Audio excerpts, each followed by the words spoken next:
Welcome back, trainers. So we're going to be taking a look at me going up against Spark in training just to see if I can get this attack and defense bonus to occur as soon as possible, and just to see how well it can perform and if it can actually make it all the way through, which in fact I was able to do it. It took me about 10 tries until I was able to finally have that buff occur in the beginning of the match, and I was able to run through the rest of the Pokemon. We'll take a look at those here in just a moment. So we're over here on Reddit. Now we do know the percentage for the occurrence of these stat boosts, and that is going to be a 10% chance of happening. All right, so those battles that I had earlier this morning were actually pretty lucky. I mean, it occurred quite often during that experiment there. So your first buff is going to be for 25%, then 25% again, and then adding on 4 times is as many as you can have. So you can stack it up and then essentially do 2 times the damage if you actually get 4 of these buffs, which is highly unlikely. That is going to be quite an amazing video if somebody actually is able to produce that in an actual battle and not some simulated test. So yeah, it's not looking like you're going to actually want to build a team around this. I mean, it's not going to be a horrible idea if the Pokemon are already performing great, like we went over in the last video, like Drifloon possibly, and also Dustox. I mean, you're going to have Venomoth, which is probably going to be one of your best options, specifically for the Twilight Cup here. If we're talking about anything else outside of the whole Twilight Cup and just Pokemon in general, we're looking at Giratina being the top dog currently with that ancient power, and already had that tankiness to it. So if you're able to start off the battle and get off one of these, you can still have 2 shields possibly at this point, and you were able to get a buff, say, on your second ancient power first if you're lucky, you're going to basically win. All right, I've heard stories already with people saying that they're using super effective ice moves with ice type Pokemon against Giratina, and it's still not doing much damage whatsoever after it received that buff. So keep that in mind. Giratina is going to be what you want to go for. Other than that, for the Twilight Cup, you get to test out a few Pokemon, but as it is now, you don't want to build a team around it. It's not going to be beneficial, because I went through these tests multiple times and got off a ton of these silver wins and was not able to get the buff whatsoever. So there you go. And we do also have debuffs, which is going to decrease the opponent's defense and possibly attack. That is not in the game currently, so we'll have to wait and see when they drop that. It's good to see what they're doing here. They're trying to make the PvP more dynamic. So yeah, pretty nice. And I also see a lot of people saying that this is not good because it's based off of random number generator. Say you're taking the battle based on skill, right? And you're down to your last 2 Pokemon, and possibly you both have burnt out all of your shields, and you calculated everything perfectly so that you probably will win with just a sliver of health left, and that's pretty much it. But if the opponent is able to get one of these buffs off, that changes everything. Say if you're in a mirror match, right? And that's what you calculated. You guys are down to 50% health each, and then that opponent of yours actually gets a buff using one of these moves. Well, you're probably going to lose, depending on who has more energy at the time. If it was dead even, you're going to lose, right? So that is an RNG factor that should be taken into consideration. So just a little bit of food for thought. There are the numbers for you. You're going to have a 10% chance of this happening, and then it's going to boost your attack and defense by 25%, and then another 25% until you've hit it 4 times. Hey, trainers, we're going to be talking about a few other things, but first, oh my gosh, what is going on here? They announced it pretty early this time. This is going to be the Cup for March. Let's go spend some more Stardust, guys. Let's go. All right, so first question, what are the types? Absolutely, I understand you want to know that. That's going to be electric, ice, flying, and ground. Very interesting, right? For the type effectiveness here, we have electric, which is going to not be very effective to itself, neutral to ice, super effective to flying, and not very effective to ground. Then you have ice, which is going to be just neutral to electric, not very effective to itself, super effective to flying, and then super effective to ground. Flying is going to not be very effective to electric, neutral to ice, and neutral to ground, and then neutral to itself, of course. Then you have ground type, which will be super effective to electric, neutral to ice, and not very effective to flying, and then neutral to itself. So this is quite awesome. I do have quite a few Pokemon that can participate within this league already that I don't have to spend that much Stardust. As a matter of fact, they have secondary moves purchased, and also our regional Pokemon Pachirisu can also participate, which is going to be quite amazing. That thing's actually pretty good. So we're going to look at some Pokemon to see what we have, get a little idea, and we also have something coming up for the Community Day, which can participate for both of its types. That's going to be Mamoswine. That's right, has that nice ancient power too. So you'll be able to get those boosts possibly for that tournament as well. I know this is getting a little bit ahead of ourselves here, but that's okay. Early is better, right? So we can prepare ourselves and know what is going to actually be happening here. Look through your Pokemon as to what you should be powering up and getting ready for. So pretty neat. Let's go ahead and take a look at my Pokemon to see what we have. As far as the rules, they're the same as before. Okay, you cannot pick double the Pokemon. They changed that for the Twilight Cup, thank goodness. And hopefully that stays like that forever, basically, because you shouldn't have two of the same Pokemon on your team. That doesn't make any sense, right? Alright, so we have Ice, Flying, Ground, and Electric types pulled up with 1500 CP, so we can just get a general idea here. Now, obviously, there's going to be a whole lot of other Pokemon outside of this that you can pick from that I currently do not have, but this is just to narrow it down to give you a better understanding of what you have to work with. So right off the bat, we see the return of this beast that ruled the Boulder Cup, but it's okay, because it's a different situation now. Okay, we have other types that can come in and take care of the job, like, I don't know, Community Day Charizard, Fire Spin, and Blast Burn.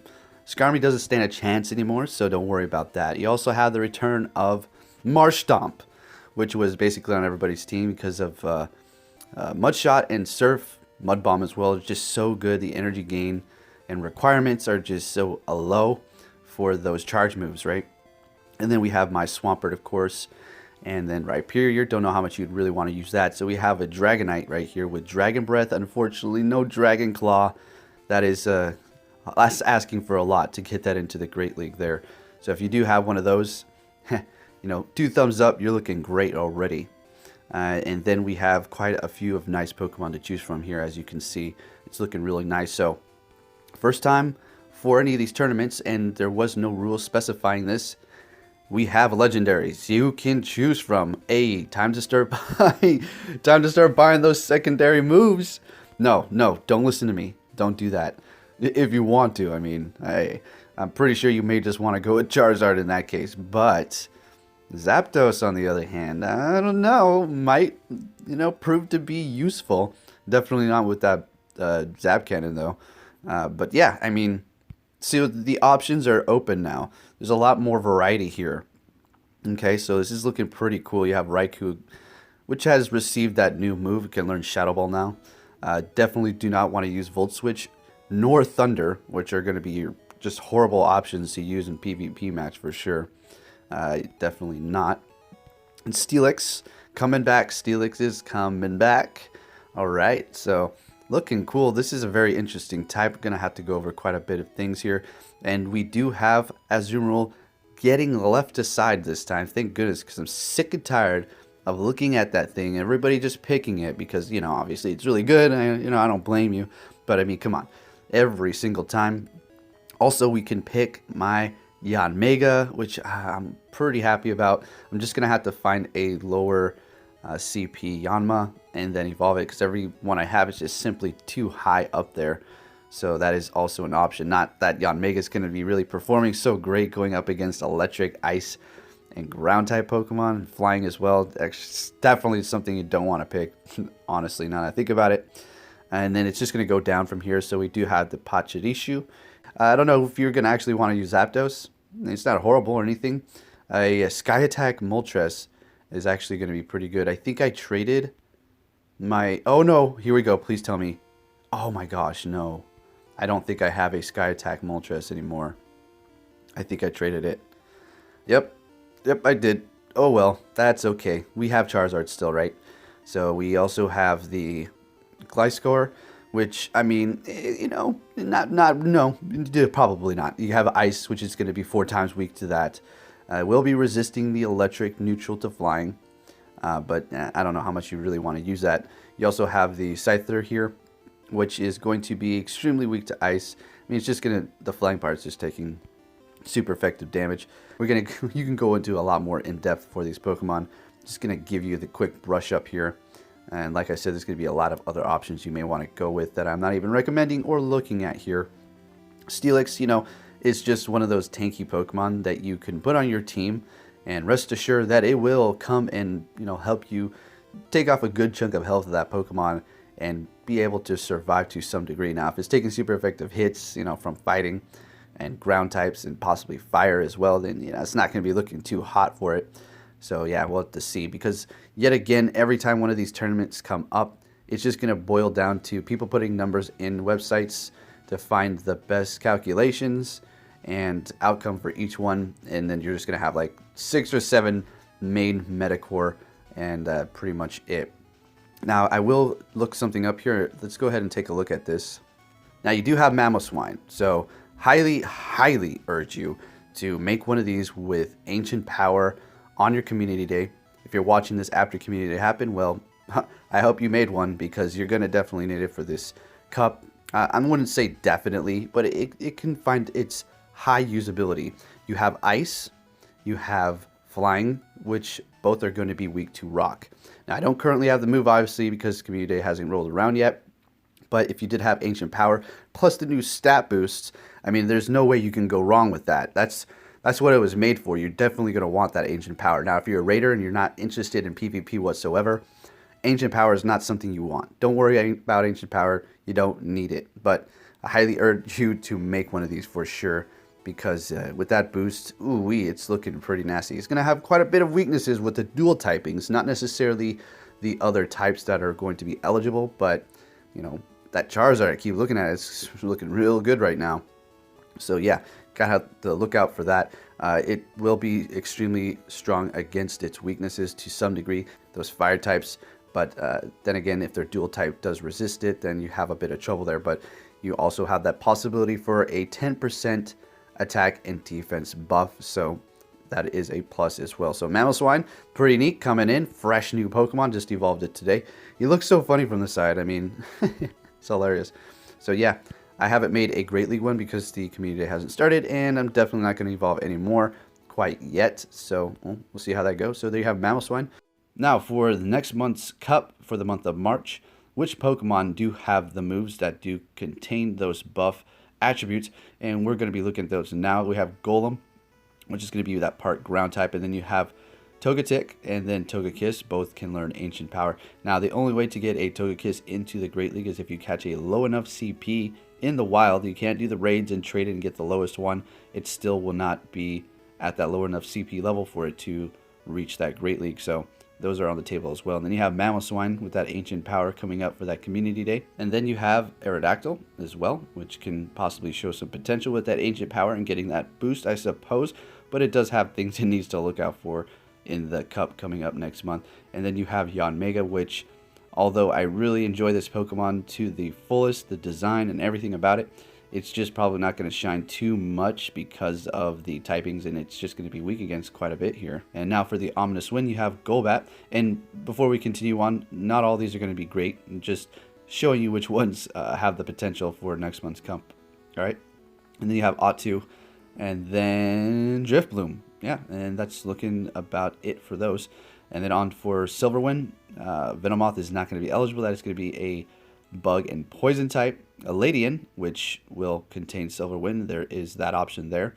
Beautifly, which also has Silverwind. And then you have Lumineon. So there you go for the eligible Pokemon with those buff moves. And if you're kind of a newer player, these moves are not new. They just have received this ability that will give you a 10% chance of increasing your attack and defense.